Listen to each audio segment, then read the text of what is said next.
ciudadano de origen colombiano, cumplió funciones en Venezuela y son asuntos entre Estados Unidos de Norteamérica y Alex Saab. Y nosotros, bueno, hicimos una medida administrativa de deportación. Alex Saab no es venezolano, es ciudadano de origen colombiano, siempre presentaba una cédula venezolana que no es una cédula legal, no tiene ningún tipo de sustento. Caracas, Venezuela. Un hospital público cualquiera. Las paredes están agrietadas, el agua corriente es un lujo del pasado y la luz parpadea antes de apagarse por completo. En una camilla toda oxidada y vieja, un paciente espera una dosis de algún medicamento que nunca llegará. En los canales oficiales del gobierno, el discurso ha sido históricamente el mismo. El colapso del sistema sanitario es el resultado directo de sanciones internacionales. Un bloqueo que supuestamente impide la compra de insumos básicos. Podría sonar lógico, ciertamente. Para seguir combatiendo la guerra económica, la derecha fascista cree que puede derrotar al pueblo venezolano con la guerra económica. Para derrotar la guerra económica que le han declarado a nuestro país. Pero cuando se empiezan a cruzar los datos de aduanas, los registros comerciales de empresas fachadas y las transferencias bancarias, la narrativa oficial parece perder un poco de fuerza. Esta no es solo una historia de escasez, es la historia de cómo alguien se lucraba a expensas de una de las crisis humanitarias más grandes del siglo XXI. Este hombre, Alex Saab, uno de los más cercanos miembros de la cúpula de Nicolás Maduro, consiguió desfalcar a un país entero. Para entender cómo Alex Saab pasó de ser empresario textil en Barranquilla, Colombia, a terminar controlando el destino médico de millones de venezolanos, tenemos que seguir la pista de las prioridades del Palacio de Miraflores. Alex Saab no empezó en el sector salud. Su puerta de entrada al círculo del poder en Caracas fue la construcción de viviendas populares. Por Colombia, Alex Saab, representante legal de Fondo Global de Construcciones. Por Venezuela, Ricardo Menéndez, ministro del Poder Popular de Industrias. Medios de Venezuela, Corpivensa, ente adscrito al Ministerio del Poder Popular de Industrias de la República Bolivariana de Venezuela y el Fondo Global de Construcciones, SACS. Poco a poco avanza la revolución de la vivienda. Aquí con nosotros Jacqueline Faría, un aplauso para Jacqueline. Esta es una obra de Jacqueline. No, mía no, bueno, de todos nosotros, del pueblo, de los trabajadores. Por aquí está el vicepresidente Rafael Ramírez, también un aplauso para él. Voy a develar el hito de la vivienda 1.200.000 a nombre de nuestro comandante Hugo Chávez. Y más tarde, el multimillonario negocio de importaciones de alimentos para los programas estadales conocidos como SCLAP.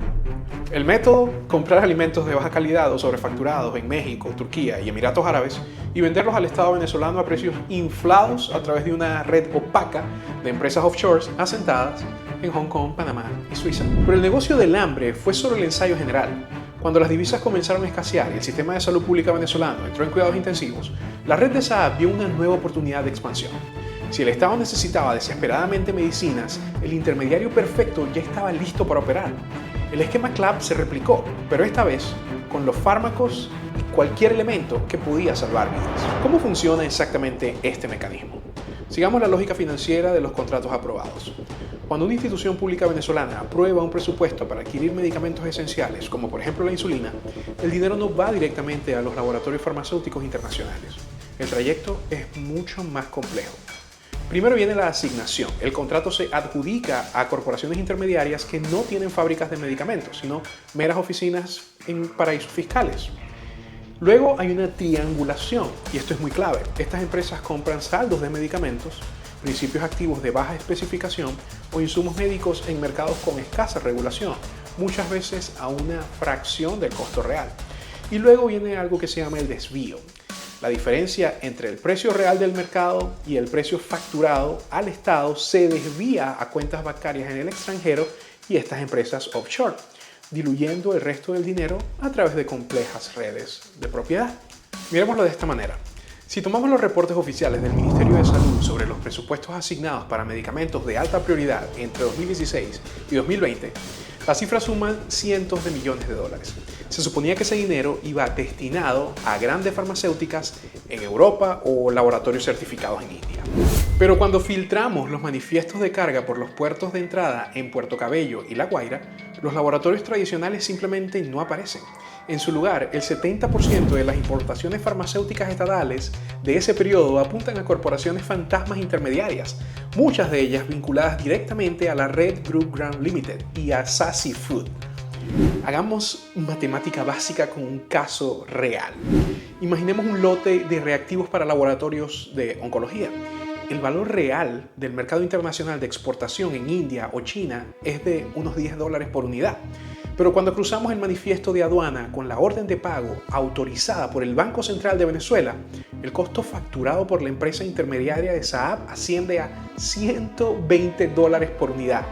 ¿A dónde va esa diferencia del 1100%? Porque no se van en transporte ni en logística. Al rastrear los números de registro de esas empresas intermediarias, se ha descubierto que no poseen laboratorios, ni almacenes térmicos, ni camiones de distribución. Son solo carpetas en un archivo de un paraíso fiscal.